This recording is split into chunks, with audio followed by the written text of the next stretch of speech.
কৃষকসকল কিমান উপকৃত হৈছে, কৃষকসকলক এই বিভাগে কি ধৰণে সা সুবিধা দিছে, নিশ্চিতভাৱে কৃষকসকলৰ ওচৰত চৰকাৰ বা বিভাগে যি ধৰণে থিয় হ'ব লাগে সেই ধৰণে থিয় হোৱা নাই বা কৃষকে বিভাগৰ ফালৰ পৰা বা ৰাজ্য চৰকাৰৰ ফালৰ পৰা সেই ধৰণে সা সুবিধা লাভ কৰা নাই। মই কৃষকসকলৰ বিভিন্ন বিষয়ৰ ওপৰত কথা নাপাতি কেৱল মই বীজ বা বিধানৰ ওপৰতে কথা পাতিব বিচাৰিম যে কোনো কৃষকে যেতিয়া বিভিন্ন বতৰত তেওঁলোকে শস্য শাক পাচলি বিভিন্ন ধৰণৰ তেওঁলোকে খেতি কৰে সেই সময়খিনিত প্ৰথম হৈছে তেওঁলোকে বিধান বা বীজৰ ওপৰত নিৰ্ভৰ কৰে। বিভাগে ৰাজ্য চৰকাৰে কৃষি বিভাগৰ জৰিয়তে কৃষকসকলক সময়ে সময়ে বিভিন্ন ধৰণৰ বীজসমূহ যোগান ধৰে, কিন্তু পৰ্যাপ্ত যি ধৰণৰ যোগান ধৰিব লাগে সেই ধৰণে যোগান ধৰিবলৈ সক্ষম হোৱা নাই। আৰু অত্যন্ত দুখৰ বিষয় যে কৃষি বিভাগে কৃষকসকলক যি বীজ যোগান ধৰে সেই বীজ বা বিধানৰ ওপৰত কৃষকসকলৰ বিশ্বাস নাই। কৃষকসকলে ভাবে যে চৰকাৰীভাৱে যিসমূহ বীজ তেওঁলোকে বিনামূলীয়াকৈ পায় এই বীজসমূহ তেওঁলোকে খেতি বাতি কৰিব নিবিচাৰে, তেওঁলোকে ভাবে এইখিনি অনুন্নত।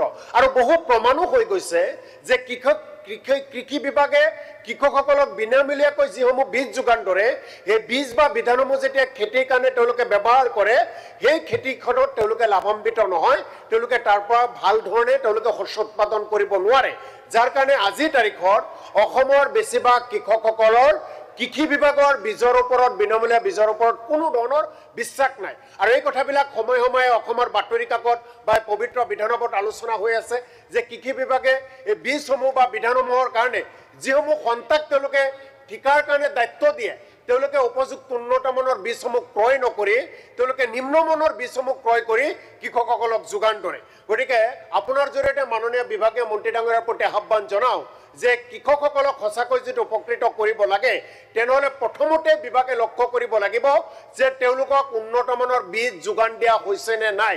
তেওঁলোকক যিখিনি চৰকাৰীভাৱে বীজ বা বিধান যোগান দিয়া হৈছে তাৰ মাজত কোনোবাই দালাল চক্ৰই সোমাই সেই বীজসমূহৰ যিটো মান গুণগত মানসমূহ নিম্ন খাপৰ কৰিছে নেকি, তেওঁলোকে লাভান্বিত হোৱাৰ কাৰণে কম দামত বীজসমূহ ক্ৰয় কৰি কৃষকসকলক দিছে নেকি, এই কথাখিনি লক্ষ্য কৰিব লাগিব। কাৰণ অসমৰ আকৌ কৈছোঁ আপোনাৰ জৰিয়তে মাননীয় মন্ত্ৰী ডাঙৰীয়াক অসমৰ কৃষকসকলৰ কৃষি বিভাগৰ ওপৰত যিসমূহ বীজ যোগান ধৰে সেই বীজৰ ওপৰত কাৰো বিশ্বাস নাই।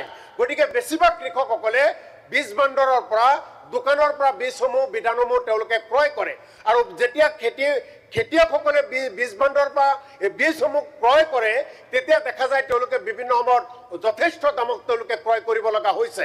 আৰু এই যে কৃষকসকলে বীজ ভাণ্ডাৰৰ পৰা বীজসমূহ ক্ৰয় কৰে এই বীজসমূহ আমাৰ অসমৰ নহয়, বেলেগ ৰাজ্যৰ পৰা তেওঁলোকে আনি অসমৰ কৃষকসকলক তেওঁলোকে যোগান ধৰে। আৰু ইমানেই অসাধু ব্যৱসায়ীসকলে বা বাহিৰৰ সন্থাসমূহে ইমানেই মূল্য বৃদ্ধি কৰে যে কৃষকসকলে সেই বীজ বা বিধানসমূহ ক্ৰয় কৰি খেতি পথাৰ যেতিয়া কৰে তাৰ পৰা যিখিনি উৎপাদিত যিখিনি শস্য সা সামগ্ৰী হয় সেইখিনি তেওঁলোকে বজাৰত যেতিয়া বিক্ৰী কৰে তাৰ পৰা তেওঁলোকে কেতিয়াও লাভান্বিত নহয়।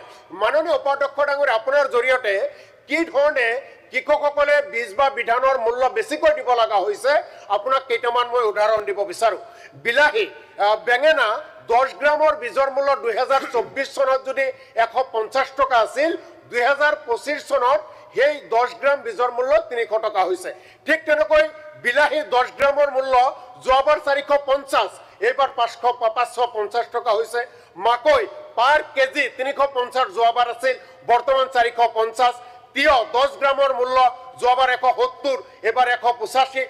ফুলকবি 10 গ্ৰামৰ মূল্য যোৱাবাৰ 400 পৰা 500 টকা এবাৰ 500 পৰা 700 টকা হৈছে। বন্ধাকবি 10 গ্ৰামৰ মূল্য যোৱাবাৰ 150 পৰা 180 আছিল এবাৰ 180 পৰা 200 টকা পৰ্যন্ত হৈছে। আলু পাৰ কেজি যোৱাবাৰ 30 টকা আছিল এবাৰ 50 টকা হৈছে। পিঁয়াজৰ দানা পাৰ কেজি যোৱাবাৰ 200 টকা আছিল এবাৰ 500 টকা হৈছে। নহৰু পাৰ কেজি যোৱাবাৰ 100 পৰা 150 টকা আছিল এবাৰ 300 পৰা 380 টকা হৈছে। জলকীয়া 10 গ্ৰামৰ দাম যোৱাবাৰ 400 টকা আছিল এবাৰ 500 টকা হৈছে। মটৰ পাৰ কেজি যোৱাবাৰ 170 টকা আছিল এবাৰ 250 টকা হৈছে। মৰাপাট পাৰ কেজি 120 টকা আছিল যোৱাবাৰ এবাৰ 250 টকা হৈছে। ধনিয়া পাৰ কেজি 200 টকা যোৱাবাৰ আছিল এবাৰ 250 পৰা 300 টকা হৈছে। মচুৰ দালি যোৱাবাৰ পাৰ কেজি 70 টকা আছিল এবাৰ 80 টকা হৈছে। মাটিমাহ 60 টকা আছিল এবাৰ 70 টকা হৈছে। গতিকে এই গোটেই বিলাহী মাকৈ ফুলকবি তিয়হ বন্ধাকবি মৰাপাট পিঁয়াজ গোটেইখিনি মহাৰাষ্ট্ৰৰ পৰা আহে, অসমত নহয়।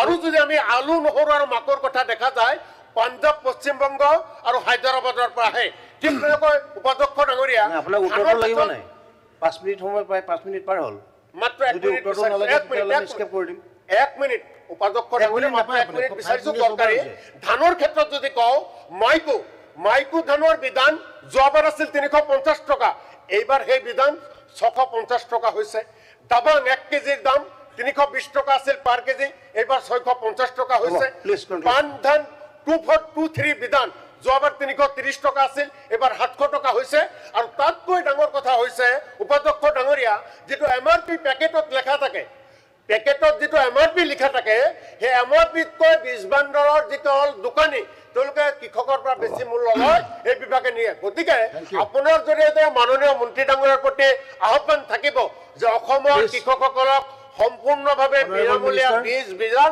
কেতিয়া যোগান ধৰিব আৰু কৃষকসকলৰ